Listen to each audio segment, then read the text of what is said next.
Hi there, this is Maggie Holmes with Studio Calico, and today I am going to share with you a quick and simple layout using just the Copper Mountain main kit. In this video today, I am going to share with you how to create an interesting background for your layout really quick and really easily. So as you can see here on my background behind my photos and the other embellishments, I basically have 4 strips of different pattern papers.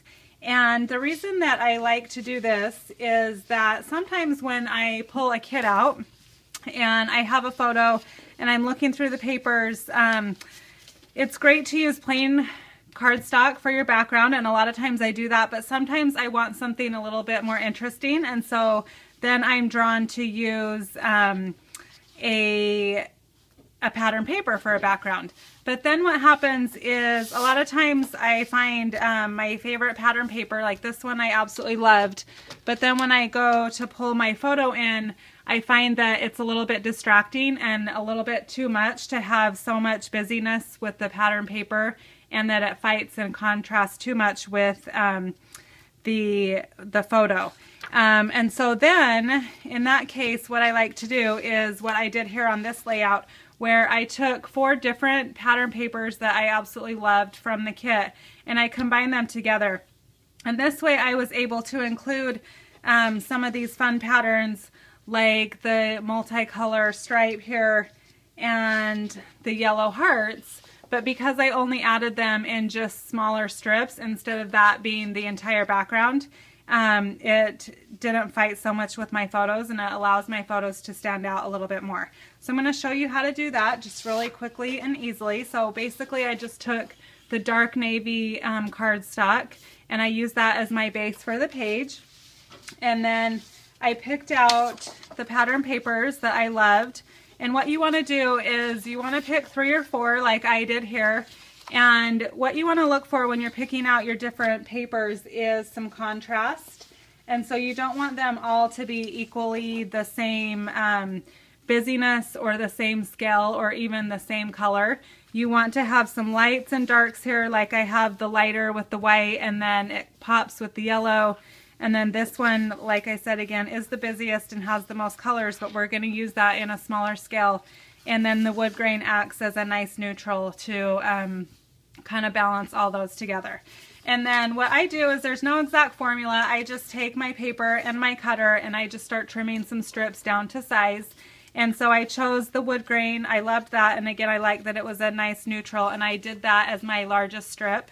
And so I just kind of eyeballed and cut that about, looks like it's about half of the page, so it's about 6 inches.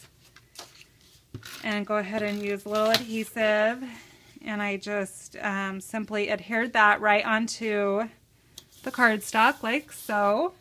Then I took my next pattern paper that I wanted to use. I'm going to trim that really quickly. And this is also another great and easy way that you can use your leftovers.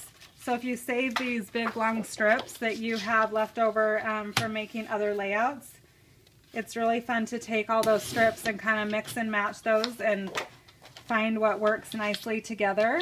And you can make your own custom backgrounds to create another layout with. So next you can see I'm going to go ahead and add that one right next.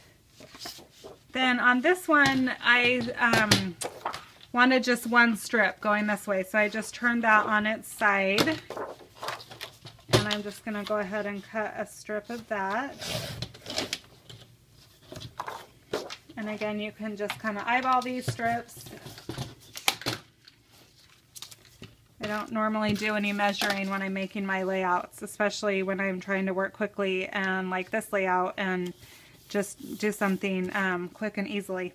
Now, as you can see, as I'm building here, now what I'm left with is 1 strip right here. So if you like that background color and you feel like it goes well with your layout, you can go ahead and leave it as is, and you don't even have to cover up that last strip if you don't want to.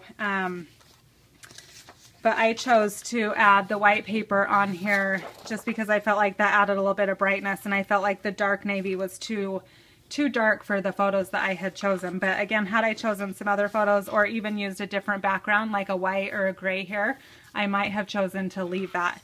As you can see here, this paper isn't large enough to fit on there, so I'm just going to substitute. This is the paper that I did use from the Copper Mountain main kit, but just for the sake of showing you how to finish this off here, I'm going to substitute in another piece of paper that I have. And now this one is the only one that you may want to measure. You want it to be big enough to cover the rest of that area on your background. So you can measure it, or if you're like me, I just cut it so I knew it was bigger, and then you can glue it on and then flip it over and then trim off the excess right here. It's just a little bit faster if you're not wanting to measure. Sometimes I can't find my ruler because my kids take it and use it for their projects. So as you can see, I just trimmed that extra off, and now I have a fun custom background that I've created with all those different pattern papers, and I love the mix that those create and how those play together. And now I have all of my favorite patterns right on the page. Now you can see I built my page on that, and I really kept all of the embellishing and everything towards the center here and to a minimum. And that again is so as to not compete with all the stuff that I have going on in the background already. If you just keep adding a ton on all these other complex pattern papers, it can get to be just too much and too visually crazy. So I'm going to use this photo as a substitute just to show you how I added this little bit of layering here.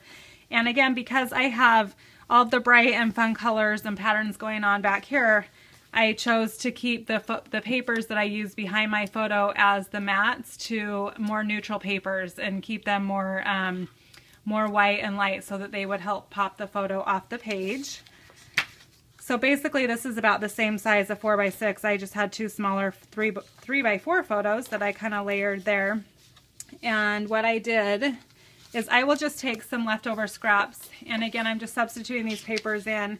But you can see I did use the Copper Mountain papers for this, but just for the sake of showing you how to do this, what I'll do is I'll just take a piece, kind of eyeball that. I want it to be a little bit bigger than my photo so you can see it.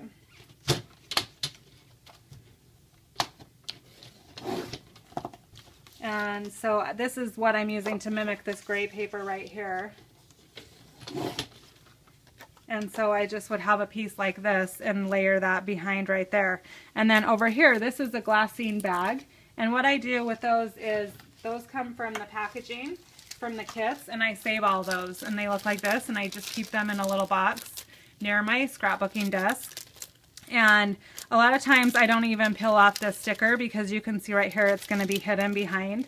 So I just take that, and it looks like it might show on this one, so I'm going to go ahead and peel it off. And it's okay if it even tears the bag a little bit, but I would just take that and kind of layer that behind. And you can leave this part flapping up if you want, or you can fold it down like I did here. Either way looks nice, and I would just go ahead and adhere both of those down. And then once I have that little bit of layered papers going, this one behind the bag, then at this point I want a larger mat to go behind that whole section. And so that's the point when I'll now take a bigger piece like this one, and I would go ahead and adhere that down and then trim that to size like so. And then that is what goes right on top of my layout there for my photo. Then from there, like I said, I just kept it really to a minimum on my embellishing. I took the feather paper and I just took my scissors and I cut out 4 of those feathers, and I glued those down and kind of popped them up. You can use foam squares underneath. And here I took this little badge with the deer, because I love that. And again, on my desk, I keep little bowls of things like this, and this is something that's going to help you to scrapbook quickly and fast.